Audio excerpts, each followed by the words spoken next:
This is a PSA for all my girlies out there. If you get a little case of the yeasty beasties, you have a yeast infection, or you think you do, be warned right now. Do not use Monistat 1. Learn from my mistakes. I thought I had a yeast infection a few years ago when I had just started dating this guy, and he had gone out of town, and I'm like, okay, perfect. I will get the 1-day treatment. I'll pop it in. He'll come back on Monday. He'll never know. I'll be good to go.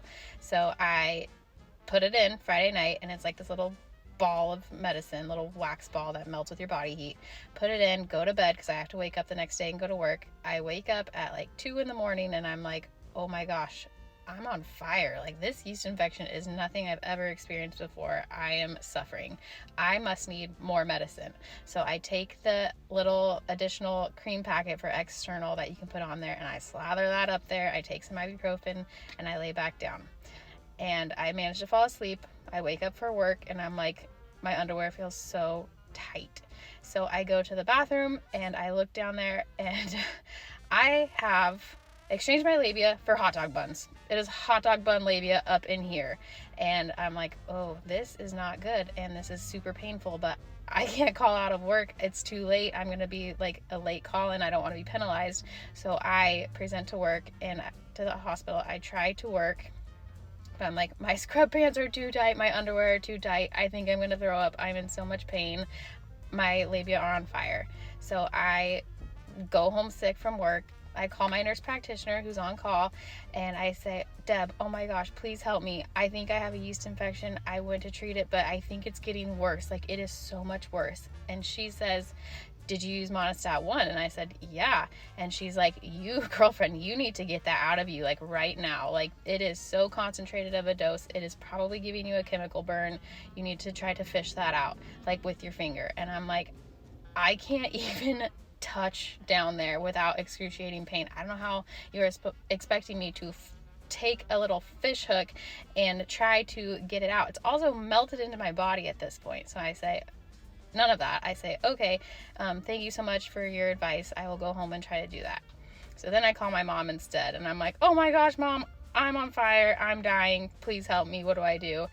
And she's like, I don't know, honey, like, that's really uncomfortable. I think you're just gonna have to ride this out.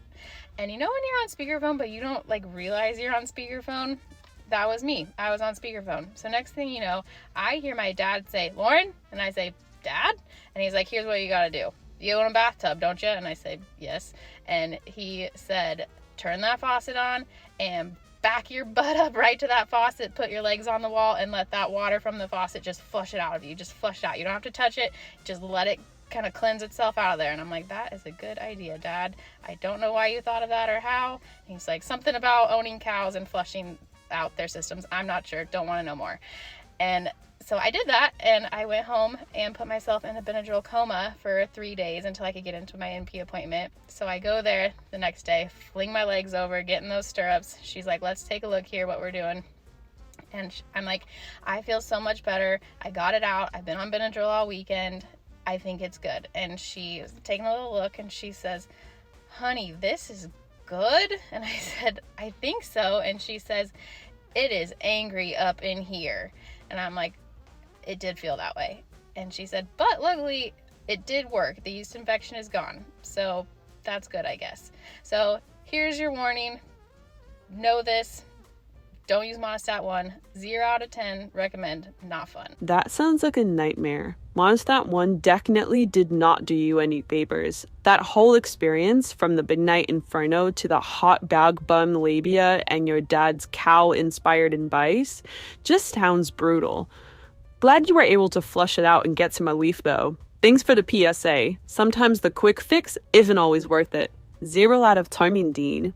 I uninvited my brother's long-term girlfriend to my wedding 12 days before. My brother had been with his girlfriend, whose name is also Sarah, for about 4 years. Their relationship was a little bit strange, but I'd always quite liked her. We kind of had minimal interaction, so there wasn't much for me to go on, but from what I had seen, she was all right. Now, the reason we hadn't met her that much was because they're from 2 very different religions, and she couldn't introduce her family to him because her family would pretty much disown her. And I was very understanding about this. I thought it was quite romantic, a bit like Romeo and Juliet. So whenever someone would bring it up, I always had her back. But unfortunately, me and dear Sarah ended up having a little run-in. You see, Sarah had a very swanky flat in South Kensington, and she'd throw quite lavish parties from time to time. She'd never invited me before, but this one time she invited me, which I thought was a little bit odd. It was a Halloween party and she asked me to bring my makeup kit with me. I'd only just started doing makeup at this point, so I was really honoured, and to be honest, I was looking forward to having a little bit of something to put in my portfolio.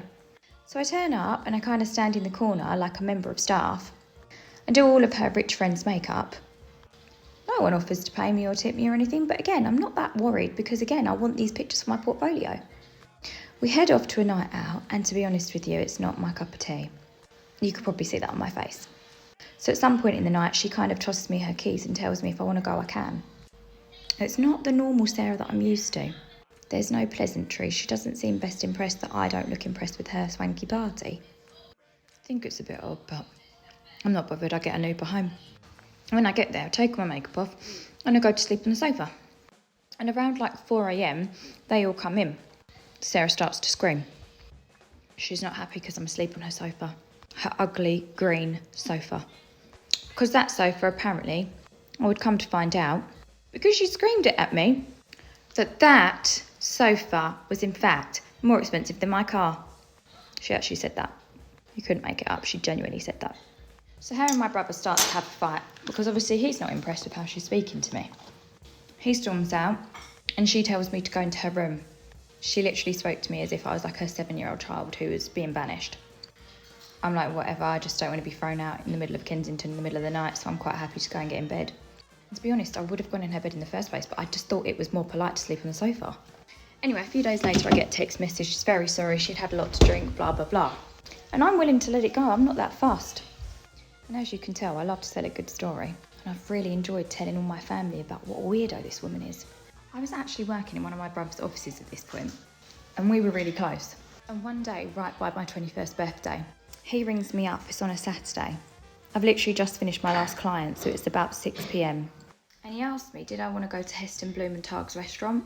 If you've never heard of this restaurant before, or this person before, don't worry, you're not alone, because I hadn't either. But those of you that are foodies will know that this restaurant costs about £500 per person to eat there. My first reaction is absolutely not. I do not have that sort of money, and even if I did, I would not be spending it on that. See, I'm saving to go travelling at this point. And I have just had my best Saturday on record in terms of doing makeup at the weekends. And I've made approximately £570. So even though I'm feeling like an absolute millionaire, my answer is a firm no. However, he goes on to tell me that him and Sarah have booked for 4 places at this meal. And because you have to pay a deposit to go there because it's so expensive, they're actually going to lose out on £200 because their friends can't go. So because of this, my brother's willing to pay for me. And I'm like, are you sure? It's a lot of money. He also wants my other half to come, so it's going to be like £1,000. He's like, of course. It's your birthday. Of course. So I'm like, wow, this is a big thing. But to be honest, I'm also really knackered, so I just want to go to bed. I ring my husband, who's my boyfriend at the time, and I tell him the situation. And he's completely honoured that they would offer. So we agree to go. This restaurant is about 1 hour and 20 minutes from our house, so we literally have to leave right then and there in order to make it for 7:30. We get there and the meal is as to be expected. It's completely like out of this world, nothing I've ever seen. They even like give you headphones and stuff to use for each dish. And I'm quite grateful for those headphones at certain points because this girl is really grating on me. She's made several comments at this point. Things along the lines of, I could really do with some Botox. Bear in mind, I am 21 years old at this point. She's not a looker herself, to be totally frank. She also makes some other very direct digs. She says that when her and my brother do get married, she will not be changing her last name because she doesn't like the name Sarah Humphreys, which is my actual name at that actual time. And the more drunk she's getting, the meaner she's being. Me and my other half had already decided not to drink. We didn't want to take the mick. When the menus came over and we saw the prices, we were certain we're definitely not going to drink, so we just stuck to water. The night continues. She carries on getting drunker and drunker until she's slurring her words, which is all very embarrassing.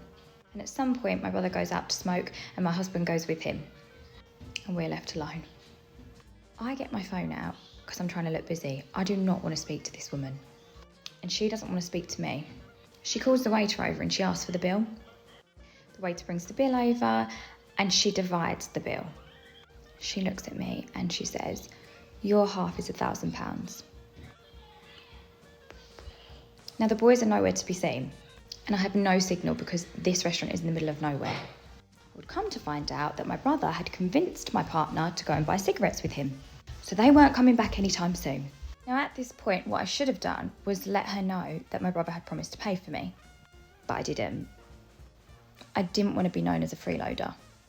So I reached in my little purse and I pulled out all the money I'd made that day, and then I put the rest on a credit card.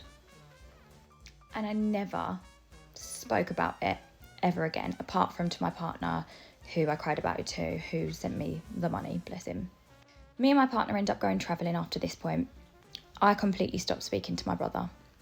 I don't want anything to do with this little toxic relationship that they've got going on.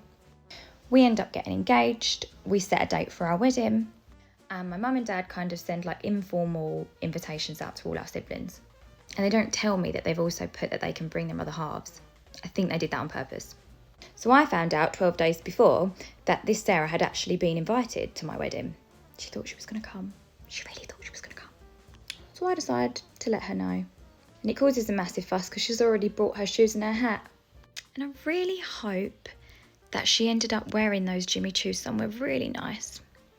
But she didn't come to my wedding, and it did in fact cause them to break up, which was probably the best thing that ever happened, because now he's married to another lady who's lovely and they have a beautiful son together.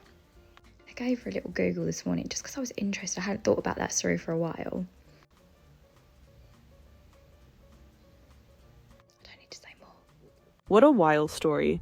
That Sarah definitely seemed like a handful. It's no wonder you didn't want her at the wedding after everything that happened. The makeup party incident, the $1,000 dinner bill, and her snide comments. It was all just too much. Honestly, it sounds like uninviting her was the right call. It's great to hear your brother ended up with someone who treats him and his family better. And he's now happily married with a child. Sometimes things work out for the best in the most unexpected ways. Americans, I have the most sincere question to ask you, and I genuinely mean no offence by it. I don't mean to offend you at all. I'm not making a joke of it. I'm not making any light of it.